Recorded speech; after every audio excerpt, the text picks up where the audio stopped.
In this simple video tutorial, I'm going to share with you how to update all apps at once on your iPhone. This is essential for security, stability, and performance. Updates often include security patches that protect your data, bug fixes for smoother functionality. To do this, simply head to your App Store. You will want to tap onto your profile icon. Now if you scroll down below, you will see all apps that need updates. Tap onto this option of Update All. And here is the number of apps that need to get updates. Now once you tap on Update All apps that need updates will start updating automatically.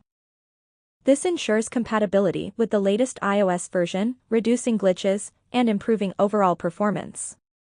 That's how easy it is to update all your iPhone apps at once. If you have any questions, just let me know in the comments section down below. Please don't forget to leave a like, share and subscribe for more video tutorials like this one.